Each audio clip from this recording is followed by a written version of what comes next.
Welcome back to the Bill and Doug Show. Doug Lesmerises and ball knower Bill Landis here for your national picks. 6 national games, Bill, that we are going to pick this week. Oregon, Minnesota, Notre Dame, Pitt, Michigan, Northwestern, USC, Iowa, Georgia, Texas, Alabama, Oklahoma. And I'll let you tell the folks how you did on the picks last week that you talked about on this show. I was told that I went 6-1 if you include our Ohio State pick, right? The Ohio State game was the only one I got wrong. So 6-0 on the national picks against the spread, but not outright, right? I think I did have some outright losses in there. I don't know. You don't have to include that part. Just include the part where you was 6-0 against the spread in the national games. No, I don't. Well, yeah, you didn't pick Wisconsin to actually beat Washington, but you did pick Wisconsin plus 11.5. So overall, we do the national picks. We do an Ohio State show on Thursdays that I'm sure many of you take in, maybe not all of you. We do include that pick in our overall total. So you were 6-1 last week overall. I was 4-3, which I'll take. Let's go. Last week overall. For the season against the spread, you are now 41-36, which is you went from 500 to well above it. I am 35-42. So I would like to get out of that hole. You are 6 games ahead of me. We're going to pick 6 here. You're striking distance, though. You can get there. Well, thank you for saying that. The thing that happened last week is that I thought Washington and Oregon on the road would take care of business, and you took those home dogs, and Iowa covered, and Wisconsin won outright. And so that was well done by you. It was an interesting weather weekend in the Big Ten, but it was also just sort of like home field advantage, some good defenses. Life ain't easy, and it's the same thing. Like even Purdue covered at home against Ohio State, right? Backdoor cover. So like that was the way to go last week. I'm curious to see where you land this week. We're going to say the SEC games for the end. I really want to delve in on Notre Dame Pitt, and I'm very curious to see what your thoughts are on that. But we're going to start with Oregon, Minnesota, because this is, Bill, a Friday night game, and it is a little bit of a weird spot for Oregon because Oregon had a bunch of injuries last week, and now they have a short week to deal with them. Oregon at home is favored by 25.5 over Minnesota. This game is on Fox at 9 p.m. Eastern on Friday. These teams haven't met since 2003. Oh, wow. Back then when they met, Oregon, by like sort of FBS, this is a site that I use, like FBS winning percentage all time, right? Of all the FBS programs. Back when they met in a bowl game, they met in back-to-back Sun Bowls, I believe, in 1999 and 2003. So that's the history. Overall, Minnesota leads this series with Oregon 3-1. Back then, Minnesota had the 35th best win percentage all time in FBS. Oregon had the 56th best winning percentage in FBS. And back then, like in 2003, they had one good. Oregon had a really good year, like an 11-1 year under Mike Bellotti 2 years earlier. But back then, I mean, Minnesota has these national titles from the 60s. And so you would have said, well, Minnesota's the better football program. And I don't know who you would have picked for the future. Like, who would you rather be going forward, Minnesota or Oregon?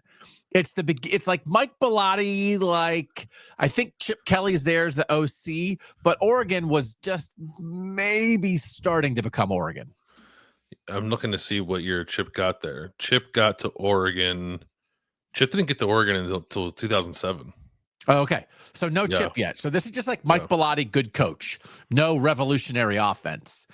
And my point is, since then, by winning percentage, Oregon's in the top 10 and Minnesota's in the 60s.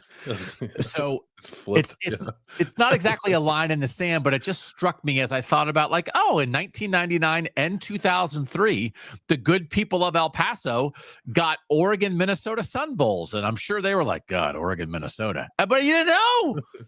No, I bet a lot of people back then too would have picked Minnesota, right? Just because of like the Big Ten thing, and no one knew who Chip Kelly was at that point. That's funny, actually.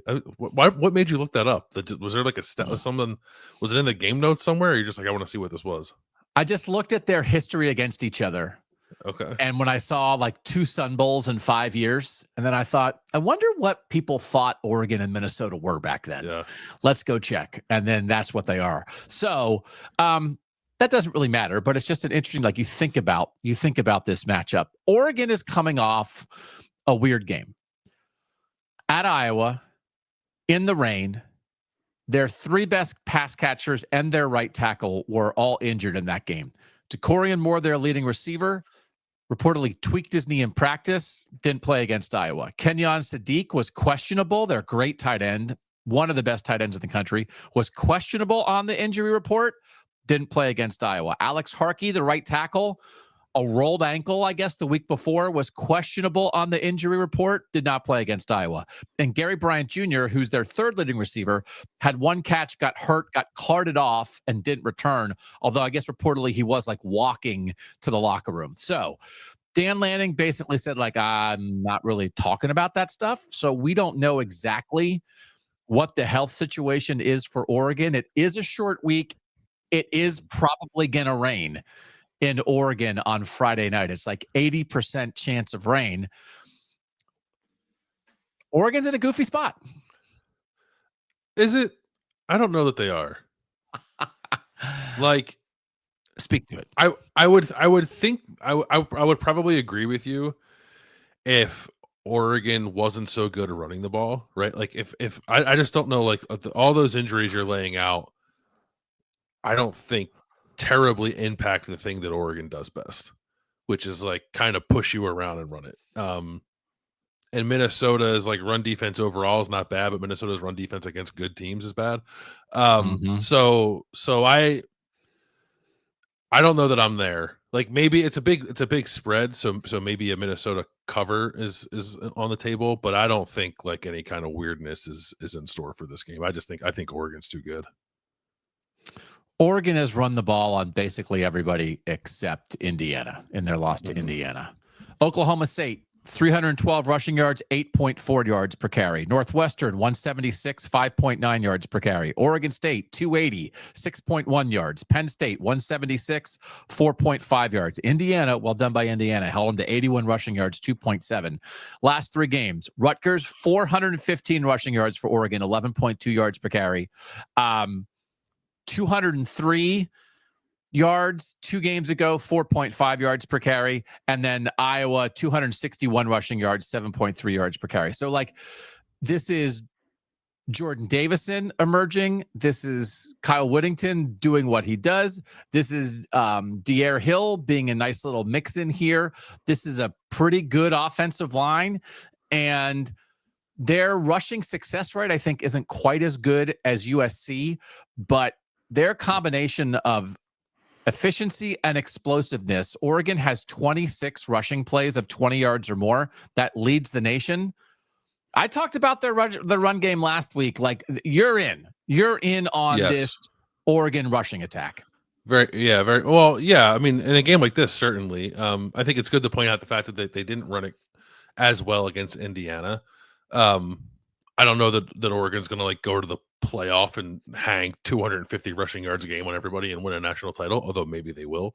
But I think this offensive line, the stable of backs, is going to be difficult for most teams who aren't in the top, 3 or 4 of the Big Ten to handle. Dante Moore is also pretty good. Made the throw against Iowa that set up the game-winning field goal. For all the things they did, you guys saw it by now. For all the things they did on the ground, they did have to throw in the rain to find a way to win that game. But again, it's I have not yet responded to it. Maybe I will have by the time you guys watch this. AL.com wrote a column about Oregon being overrated. Like, it's just so vastly incorrect. But if we're just gonna like do this thing, right? And listen, they barely won last week. Iowa has the 4th best defense in the country, according to the Brian Fremeau ratings. It was a downpour. Their 3 best pass catchers were out, and the right tackle is out. And they found a way to win on the road against a top 25 team in a tough stadium to play in. And if you come out of that and think like, well, Oregon, overrated, it's just like factually wrong, right? And if someone wants to really dive into like when I'm calling the SEC mid and it's like, Doug, you don't understand what it takes, like they can do that to me, that's fine. But there's nothing like this. Like if you don't appreciate this, doesn't mean Oregon's perfect, But that was a game that was there to be lost, and they found a way to win. And if they get healthy at all, I would expect Alex Harkey is back. The right tackle, I think, is back. The guys, that Kenyon Sadiq almost played, was questionable last week. I would imagine he'll probably be back. So I don't think all 4 guys they missed against Iowa will still be out against Minnesota. And with that rushing attack, even if it's rainy, it'll be rainy at home. I'm kind of wondering if we see you want to see what's up. We survived last week. Now we're going to show you what's up. And then, by the way, it's USC versus Oregon next week. Do you think Oregon is at all in any position of, especially being banged up, and the 2 games after this are hardly a guarantee in terms of wins, that they're going to try to make it sting in this one, just from an eye test perspective, in case they might need it down the road? Yeah, so they've had some dominant wins, but also they had the Iowa game last week. They had a close one with Wisconsin the week before. It would not be a bad time to impress the committee, right? Yeah. That's kind of what you're saying. I can buy that. I can buy that idea. Is that kind of where you are vibing here with where Oregon is? I mean, not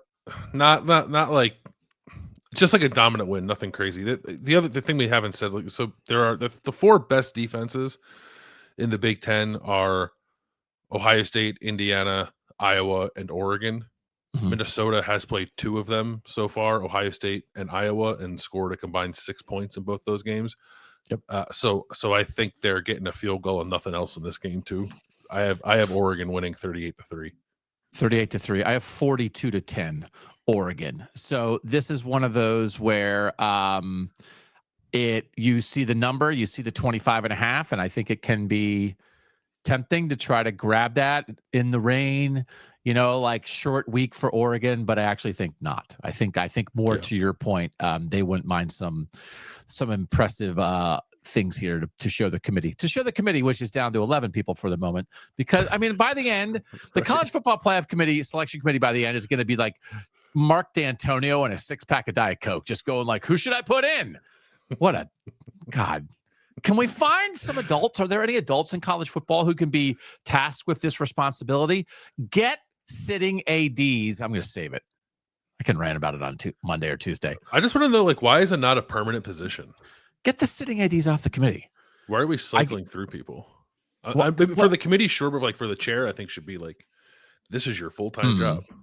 Yeah. No, I agree. So it's just so stupid. Does it matter or not? Does it matter, or is it a side hustle that you might not be able to do if you get in trouble at work? Marriott points. Side hustle. All right, so we think Oregon covers this.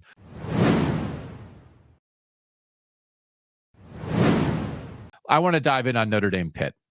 This is a noon kickoff on ABC, or as I like to call it, the black screen on my TV. 12.5. Pitt is getting 12.5 at home against Notre Dame. Notre Dame has won 4 straight in this series, the last 2 by a combined score of 103-10 for Notre Dame. People making a bit of Pitt coach Pat Narduzzi being asked, is this a must-win game? Said it absolutely not. It's not an ACC game. I'm glad you brought that up. It's not an ACC game. I'd gladly get beat 103 or 110-10 in that game. They could put up 100 on us as long as we win the next 2 after that. So people are, seizing on that. He was joking, right? He was. Of course. Yeah, but also this is what coaches do. You can't call a thing a must win when you think you have not much of a chance of winning. It's just counterproductive. And he's also right, because Pitt has games with Georgia Tech and Miami remaining. I want to talk about the ACC race a little bit with Pitt, but anyway, they have a shot. They have a playoff shot, and for sure, beating Notre Dame doesn't influence that. So, and also Notre Dame is good. So this is a 12.5 point line at Pitt. We talked about possible upsets on our Tuesday night playoff show, and this is the game you threw out there. Yeah. Give me how you don't tell me your pick. You don't, but give me your theory of the case about how this game matches up. Pitt has the number 1 rush defense in the country, by yards per carry. I think it's linebackers, brother. Linebackers. It's skewed a little bit because there's a couple. I think like Stanford ended up with like negative rushing yards against Pitt, and there's a couple of games because of sacks that like get like below 50. But and then you look at other games. I think like Florida State ran it okay against them. North Carolina State I think ran it okay against them. So it's not like they've shut everybody down that they played.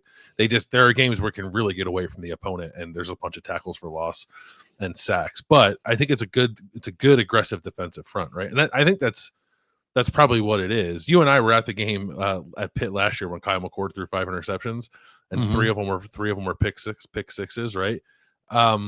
I think Pitt, like on the right day, can do that to maybe anyone in the country with the way that they play. It's hard to replicate, obviously, but it's hard for me to get that out of my head. I think the Pitt defense is up for it, and I also think the fact that like whatever Pat Narduzzi's joking, but the fact that it really doesn't matter. I think they can be like hyper aggressive, just like throw everything at Notre Dame. And if you lose, you lose. Who cares? It actually doesn't impact you trying to make the playoff because you're still alive in the ACC race, right? Now it can get you run off the field too, and I guess maybe you want to guard against that, but I don't think that would matter either. If Pitt's like a 3-loss team that wins the ACC, they're going to the playoffs. So I've gone back and forth on it, like whether I think Pitt can like actually win or will actually win. But I think they can. I think the spread's like a little too wide for a team that plays defense as good as Pitt does. And I'm a little unsure of like CJ Carr if he's getting heated up, like what exactly that looks like. If you look at his numbers against pressure, they're actually not that good.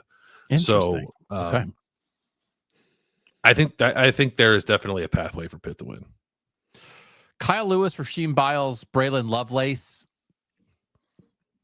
As good as any linebacker group out there. I mean, obviously, Sonny Styles and Arvell Reese at Ohio State. You probably start with them, but Kyle Lewis is an All-American. Biles and Lovelace are real dudes. A couple good corners. Their defensive success rate, the do your job, down-to-down success rate, the only 2 defenses in the Power 4 that are better are Texas Tech and Oklahoma. Pitt's defensive success rate is better than Indiana's, better than Ohio State. Like, as you're pointing out, this is a real defense. A couple decent corners. I think this depends on how good you think Notre Dame is. And I might think that Notre Dame is right this minute. Now, listen, they had a crazy game at Boston College a couple weeks ago that drove Marcus Freeman crazy. I think maybe they felt like they played their best game against Navy last time out, and it's Navy, and it was Navy's backup quarterback. But also, you got to do what you got to do, and I think it felt like they believed everything was kind of clicking. I think with the way CJ Carr, as a first-time starting quarterback, has played after his first couple games, I think Jeremiah Love and Jadarian Price at running back, that combo, devastating. I think they have multiple receivers they believe in. They're throwing it better than they did last year. I think they're still pretty good on the offensive line. I think their defense has come around since a bad start. And I think right now, today, just how they're playing, I think Notre Dame might be the 3rd best team in the country behind Ohio State and Indiana. Yeah, and it's hard. I can't get there. It's hard for me to get there. So if that's Notre Dame, then this is a tall task for Pitt. If you have some questions about Notre Dame, then I do think what you laid out about Pitt defensively, they have a chance to expose some things. Also, in terms of vibes, if Pitt can let it rip and they don't care, Notre Dame might be tight as a barrel. Like they got to win out or they're out of the playoff. Every game for Notre Dame the rest of the way is a playoff game. They finish with Syracuse and Stanford, who are both 3-7. This is the last real test. Now, I don't know.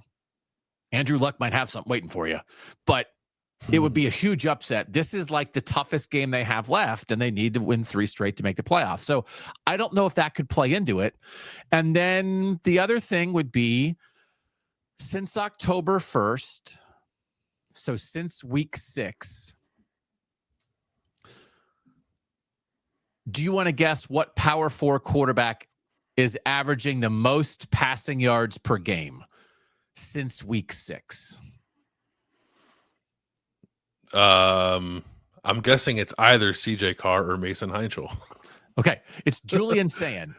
Ohio State's Julian Sayin is averaging 301 passing yards per game since week 6. Mason Heinchel's averaging 300, so he's second. Okay. So, like, that's what we're talking about. Since this freshman from Toledo, who we talked about a little bit before on the shows, took over as a starting quarterback. They were 2-2 when he took over. They are 5-0 since he took over. They have beaten Boston College, Florida State, Syracuse, NC State, and Stanford. They've scored 48, 34, 30, 53, and 35 in those games. They have not faced a defense nearly as good as Notre Dame's in that run. Boston College, 110th, Florida State, 45th, Syracuse, 53rd, NC State, 83rd, Stanford, 60th. Notre Dame is 7th in the Fermo rankings. So, like, we get that, right? That Mason Heinchel hasn't faced this, but man, that dude's balling.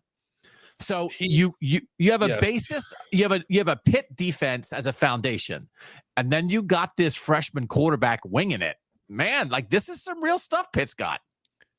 Pitt does have real stuff.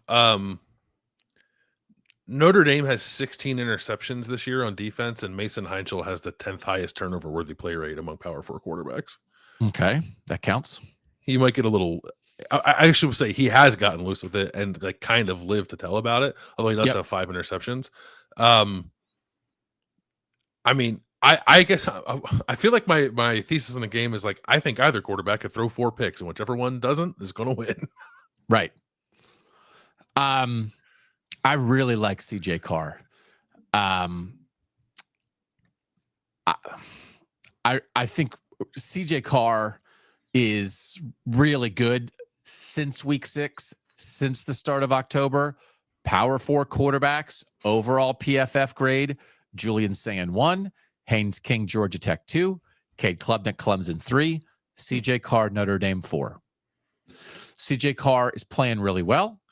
Jeremiah Love, their running back, is averaging 110 rushing yards per game this season, 6.4 yards per carry. Combined, Jeremiah Love and Jadarian Price were averaging 173 rushing yards per game. Last year, Notre Dame was 101st in the nation in passing yards per game with Riley Leonard, who really was kind of a run-first quarterback. They threw for 198 yards per game. This year, they're throwing for 272 yards per game. They are 26th in the nation in passing yards per game. They are much more balanced on offense. Jordan Faison, Malachi Fields, Will Pauling, and tight end Eli Raridan, and then Jeremiah Love out of the backfield. 5 real threats in the passing game. And they had some defensive problems early, but they can get after you. Christian Gray has been picked on the opposite corner, opposite Leonard Moore. USC, which has been the best test for this Notre Dame defense recently, like threw at Christian Gray 15 times. They targeted Christian Gray 15 times that game. They targeted Leonard Moore 5 times. And Christian Gray did not have a good game. And then he's been hurt for the past 2 games, but he's supposed to be back for this one. I would assume Pitt and everybody else will try to do that. But I do think Notre Dame can get pressure on you. Defensively, and they have one excellent corner, and then offensively, I think they're balanced, and their young quarterback is gaining more and more confidence, and they have the best running back in college football, or one of the best 3 running backs in college football. I think Notre Dame has a lot. Do you have questions? Since they started out against Miami and Texas A&M, they gave up 27 to Miami in an opening week loss. They gave up 40 to Texas A&M in a week 2 loss, and they gave up 30 to Purdue. 27, 40, 30. Since then, they've given up an average of 12 points per game against Arkansas, Boise State, NC State, USC, Boston College, and Navy. Jade Maeva for USC did throw for 328 on them, but the USC run game is really efficient. They held USC to 2.3 yards per carry, 68 rushing yards overall. Do you still have real questions about the Notre Dame defense, or do you think they've been answered? No, I still have questions. A question about the secondary. Like, can they actually stop a team that's good at throwing from throwing it on them? USC had 2 picks in that game. I think one might have been like going in the score, I think, or like kind of in that area, which Jada Mayaba has done a couple times this year. So, like, yards per attempt are up there. Like in that game, they were fairly high. The A&M game, they were high. The Purdue game, actually, they were kind of high, even though Notre Dame won that game pretty comfortably in the end. So, yeah, I don't actually know how good this pass defense is. I think that like the front seven's good, like stopping the run, sure, but I think potentially a team like Pitt could have some success throwing on them, but it's more of like a longer term question for me too. It's like once, assuming Notre Dame gets into the playoff, like can it stop a team like Ohio State from throwing it on them? Can it stop like an Alabama from throwing it on them? I still have questions like that about this defense. This is a great game because If Notre Dame is the Notre Dame that you're projecting, then Pitt has a chance. Pitt has a real chance, and that would upend the playoff race. It would be a tremendous win for Pitt. It'll be a great game for everybody to watch. If Notre Dame is the team that I'm projecting, I think people could walk away from this game saying, I think Notre Dame can win the national championship. Ohio State's awesome. Indiana's awesome. I'll tell you what, this CJ Carr guy, this run game, multiple receivers, and I think this defense has come around. Like, I really like Notre Dame.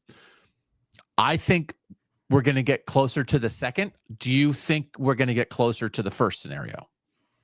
Yeah, I think we're going to get a close game. Okay. I think it's about Pitt's defense. I think like the tenacity, the aggressiveness. They tackle really well for being a team that's as aggressive as them. By like PFF tackling grade, they have the 5th highest tackling grade in the country, which is obviously key against running backs like Jeremiah Love and Jadarian Price. So I don't think they're going to shut down Notre Dame, but I think they're going to hang with Notre Dame. Okay.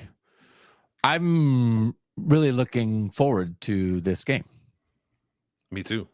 I don't think it will be a blowout, but I'm going to take Notre Dame and give the points. I'm going to say 31-16 Notre Dame. And the thing that we have laid out here is Pitt's good. And so if Notre Dame does get a convincing win, I think people have to respect that. I don't think this is like, they just played a lousy schedule. Like, Pitt's got a quarterback who's throwing it around and a really good defense. Mm-hmm. So that means that they could give Notre Dame a game, or let's give Notre Dame respect if they handle it. So I'll say Notre Dame 31-16. What do you got?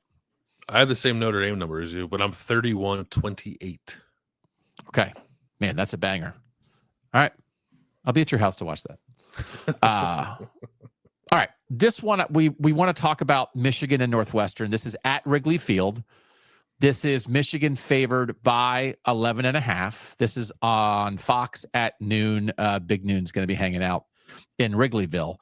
Michigan's won 13 of the last 14 against Northwestern, only win for Northwestern in 2008. Michigan's coming off an off week.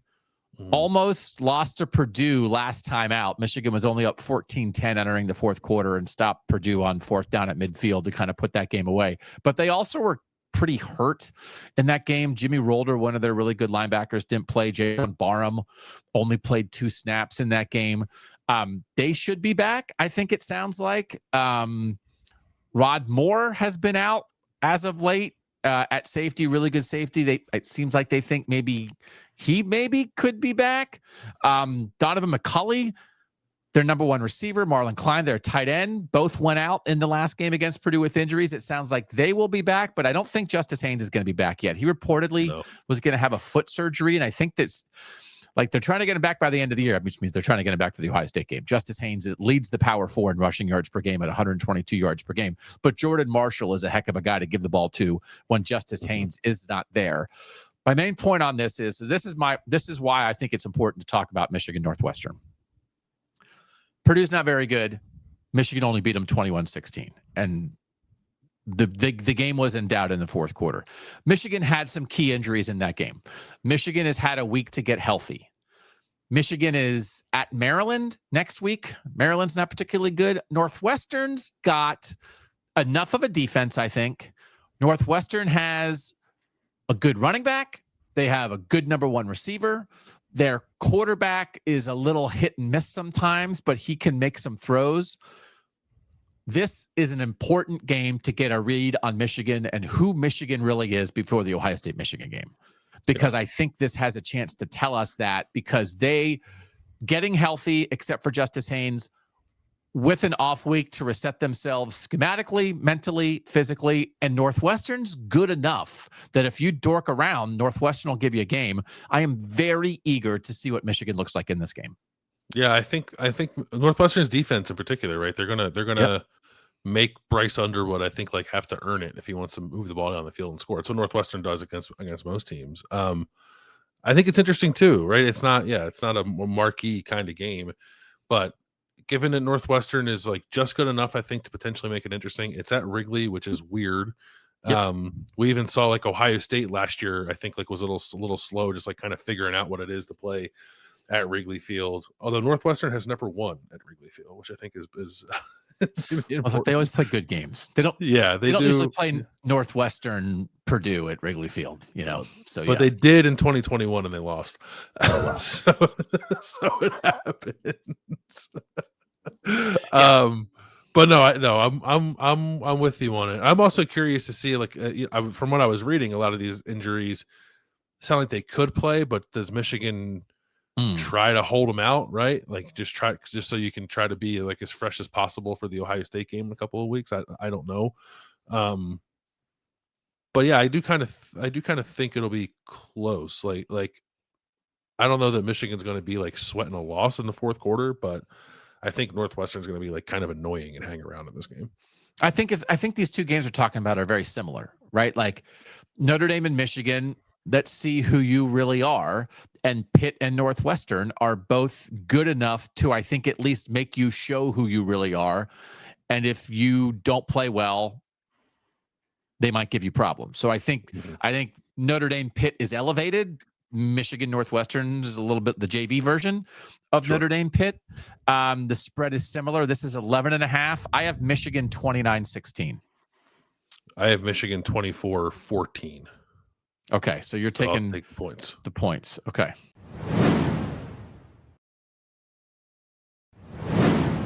One more Big Ten game that we want to talk about. This is USC and Iowa. Iowa is getting 6.5 points in this game at USC. It's a 3:30 Eastern start on the Big Ten Network. Most efficient offense in the country for USC against the traditional Iowa defense. Again, I don't think it's a look-ahead spot because USC knows it has to win out to have a chance at the playoff, but like USC at Oregon next week is going to be a banger. Iowa, in that rain against Oregon, only ran at 2.3 yards per carry. Oregon ran at 7.3 yards per carry. They still are kind of limited in the pass game. I think Mark Gronowski might actually thrown for more yards than Dante Moore last week, but still, like, I believe in the Iowa defense. I don't know if the Iowa offense, even against the USC defense that I think does have some holes in it, I'm not sure that the Iowa offense can score enough to like make this a game. I would agree under normal circumstances. It's supposed to rain like pretty heavy all day in LA on Saturday, and the Coliseum has grass. The field could be kind of a mess, which would be an equalizer for Iowa. But I do think it'll be a good test, right? Like I heard somebody compare this. It might have been on like a split zone duo. They were comparing it to like Lincoln Riley at USC having to play Utah and never being able to match the physicality, right? I think this could be like an interesting test for Lincoln Riley's USC against a team that is obviously going to play. Like I don't think Iowa's like a team that feels like physical hangovers, right, from the game it just had against Oregon. Like they're going to show up ready to play because they're Iowa. Yep. So it'll be a good test, I think, of where exactly USC is there. But also, like we saw USC push Michigan around in the Coliseum a couple weeks ago, right? Like they have that in them, at least offensively. So, and I actually don't think Iowa, and maybe it's just prisoner of the moment with what I saw Oregon doing. Like Iowa's run defense is not particularly impressive. So if it does become a game where you kind of just have to run it and you can't really throw it, I don't think that's automatically tilted towards Iowa because USC's run game is pretty good. So, but their defense is pretty bad, right? Like I'm bringing up Iowa, but like I don't. Iowa couldn't run it against Oregon, but Oregon has a good defense. Do you think Iowa offensively with that offensive line, can they push the USC defense around? Yeah, more than Oregon's. Yes, yeah, definitely. But that also, I think, like that shortens the game and lessens like fewer possessions when you're talking about that too. But yeah, I think they're. Both teams can probably run the ball on each other in this game. Okay. 6.5 point spread. I'm going to take USC 26-17. I have a similar score. I have USC 21-16. Do you know, I think this is right. The last time Iowa beat a ranked Big Ten team on the road? Oh. No. 2015. Really? Okay. Yeah. Okay. Yeah, USC at home is a real thing, I think, too. Like that's like they have a chance to. Yeah. Also, USC just played this game last week because they played Northwestern. Right. What a great test. But struggled. Yeah. No, didn't let it up the way I thought they might. Yeah. I mean, the biggest play of the USC Northwestern game was the USC quarterback forcing a fumble on what should have been a pick six, right? Or Northwestern might win that game. So, like that, it is. It's a good comparison, and USC barely escaped there. So, USC is hard to get a handle on. I don't know. They are. It's half some shame, but Baby Deer as a coach. You know what I like though? I like this thing. I'm wearing my Roback hoodie. Hangs well. Has a hood. Oh, look at me! I look like cool now. Look like a rapper. Did you watch Beavis and Butthead? Very, very briefly. Were you a dedicated were you a dedicated Beavis and Butthead watcher? Philly Billy coming home from school, sitting down in front, cornholio. I feel like that was probably something I wasn't allowed to watch as a child, or at least my parents tried to shield me away from. You have come from a good family. They don't let you watch that stuff. Roback.com, RHOBACK.com. Hoodies, like quarter zips. Go check it out. Right, you can get some of these, like, sort of like the plain colors, but well crafted. But you go in the game day collection and you get the same kind of thing with like little logos on it for the teams that you like. So if you want to go check it out and you think to yourself, I'm going to pull the trigger on this. What have I been doing? I've been looking at the site like 4 times. I love window shopping for clothes on websites, but at some point you got to fish or cut bait. So it's like, give it a shot because you're getting 20% off. So BAD20 is the code to get 20% off your order at Roback.com. Bad 20. 2 SEC games. Number 11, Oklahoma at number 4, Alabama. This line was at 6.5. Now it's down to 5.5 that Alabama is favored by. It's 3:30 on ABC. John Mateer has not been good since he got hurt. Like not close to good. And before he got hurt, and it's unfortunate, but he was like people had him high on the Heisman list, and he's just. I've been doing my little keep referencing it. My quarterback searches for the last several weeks, or whatever. He's like one of the worst 10 quarterbacks in the country since he returned. And it's very unfortunate. But if you're thinking that like John Mateer is here to save the day for the Sooners, I don't know, man. Do we think he's bad because he's hurt, or is he bad because he's playing better teams? Both. But he's a very different quarterback against SEC teams, just like statistically. Yeah, because everybody was ready to, Washington State guy, good luck to him, but just puffery, absolute freaking puffery. But do you think the Oklahoma defense is real? Yeah, I do. In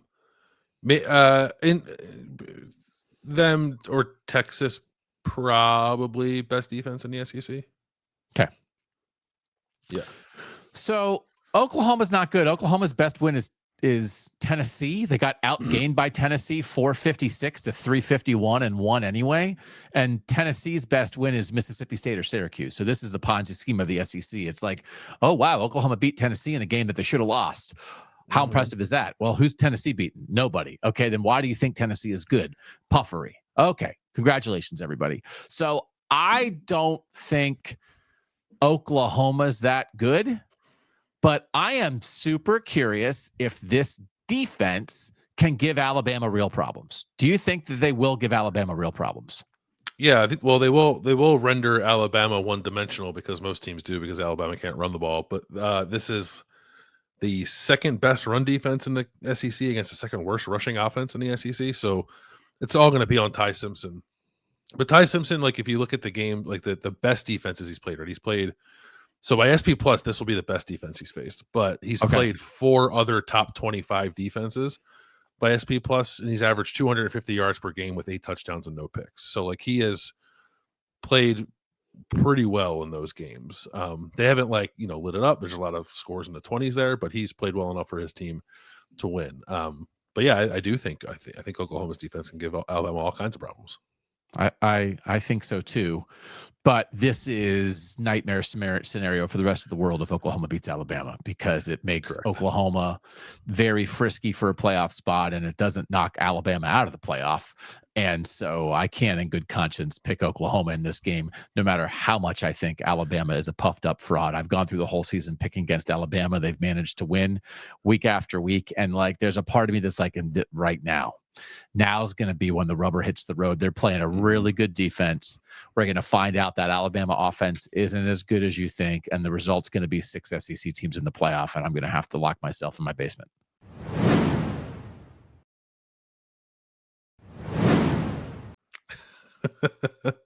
You don't take solace in Kalen DeBoer being 7-1 against ranked SEC teams?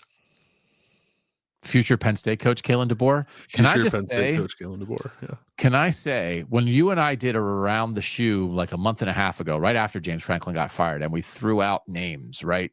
We were talking about Lane Kiffin. I threw out Kalen. I like Kalen DeBoer, the idea of that then, but then because I thought Bama would have 3 losses by now.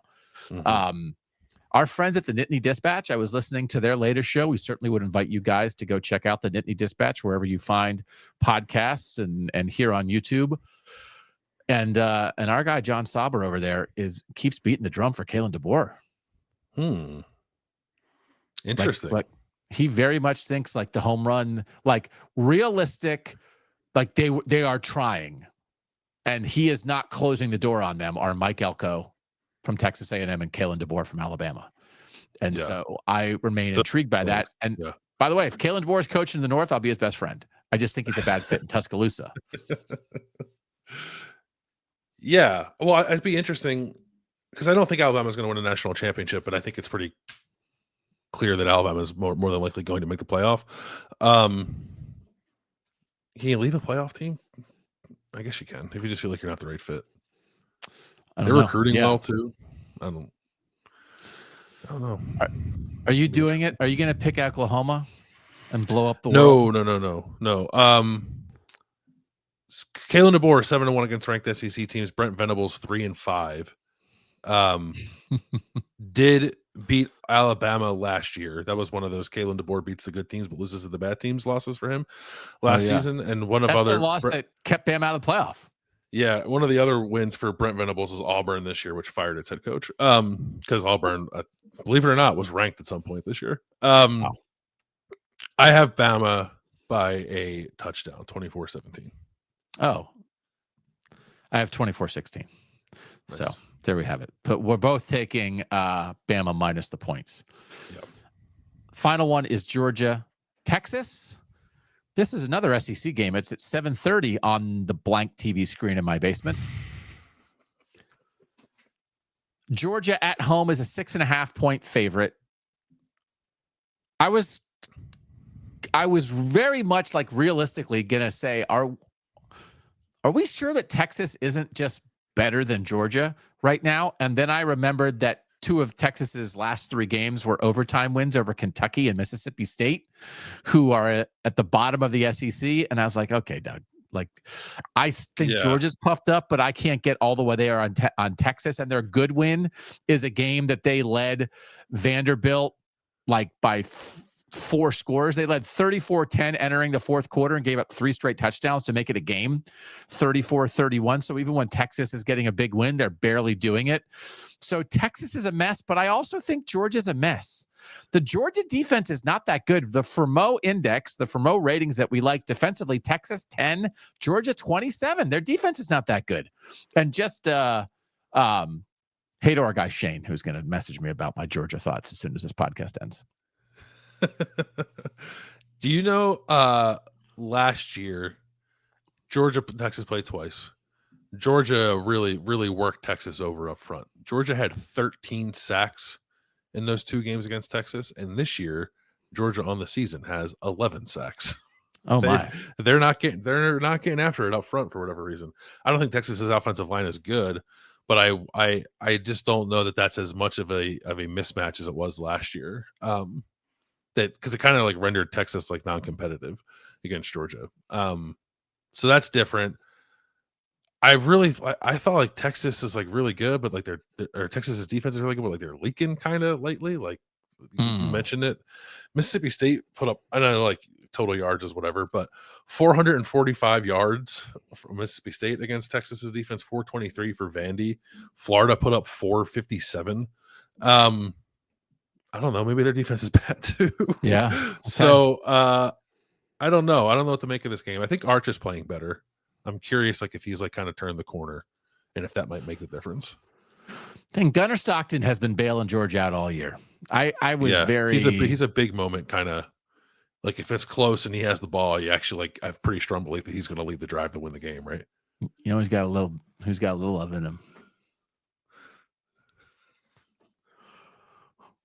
Gunnar Stockton is a worthy successor to my legacy as the finest Georgia quarterback of all time.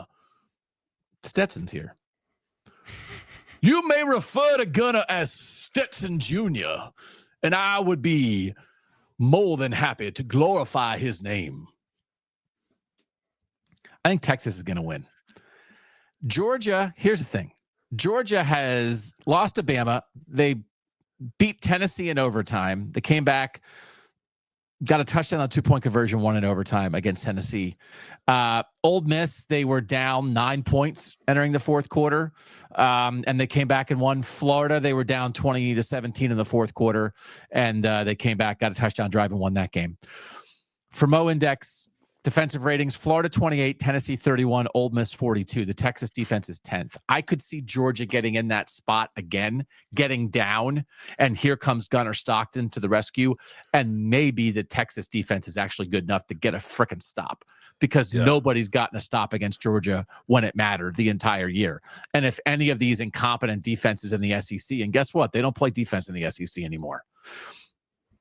If a couple of those defenses were any good, Georgia would have 3 losses.